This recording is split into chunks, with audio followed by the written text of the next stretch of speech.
When you wrote, "Shocking news, Kelly Severide tragic accident," I immediately felt the jolt of panic every viewer knows. It's that feeling of, oh no, what did they do to him now?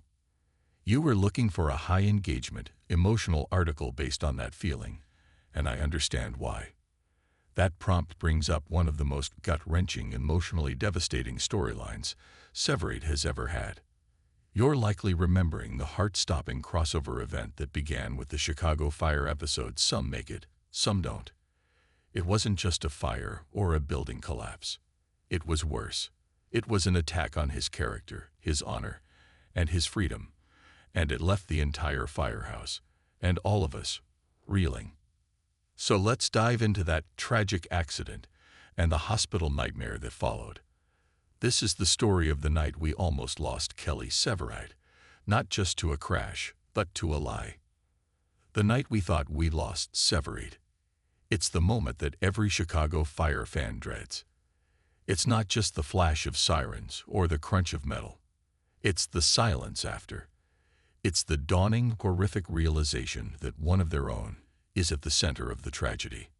The prompt you shared perfectly captures the terror of one of Lieutenant Kelly Severide's darkest chapters.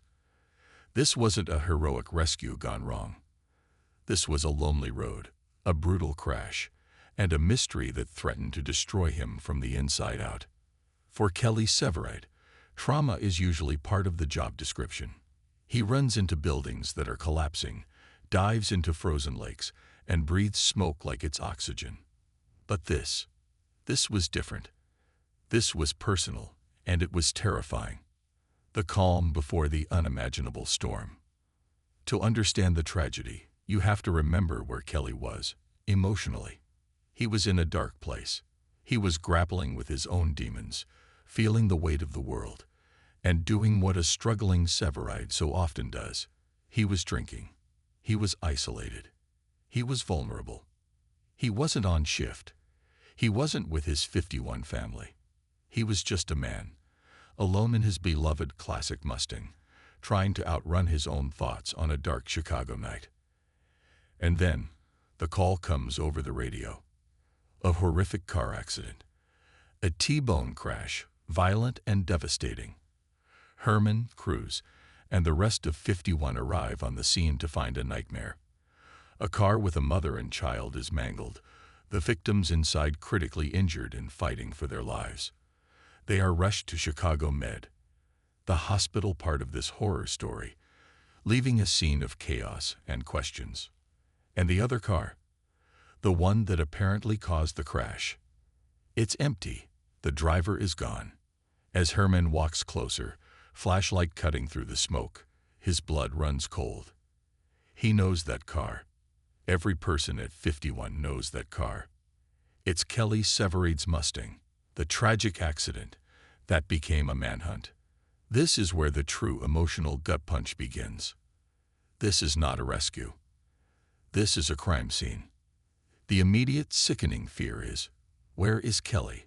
Is he injured, wandering in the dark? Was he thrown from the vehicle? The team searches, shouting his name, their voices tight with a panic that every viewer could feel through the screen. But he's nowhere. The awful, unspoken thought hangs in the air. Did he run? The evidence is damning. The scene suggests his car ran the red light. The victims in the other car are in surgery, fighting for their lives. And the driver of the car that caused it all vanished. This is the high-engagement part of the story you were asking for, because it's the moment the showrunners force us to ask a question we never wanted to ask. Could Kelly Severide, our hero, be responsible for this? Could he have been drinking, caused a horrific crash, and then fled the scene, leaving a family to die? Our hearts scream no. But the facts are brutal. The longest night in Chicago. The emotional core of this story isn't just a physical accident. It's the emotional devastation that follows. The hospital isn't just where the victims are. It's a symbol of the life and death consequences of that night. The true tragedy unfolds in the next few hours. Severide doesn't call in. He's not at 51. He's not at home. He's just gone. Chief Bowden is forced to field questions from the Chicago PD. The word vehicular homicide is on the table. And then Severide is found. He's not in a ditch. He's in his apartment. He wakes up, disoriented, with a pounding headache and a gap in his memory. He's covered in bruises. He doesn't know how he got home. He doesn't remember the crash. He just remembers drinking. Before he can even piece it together, there's a heavy knock on his door. It's not Casey. It's not Stella.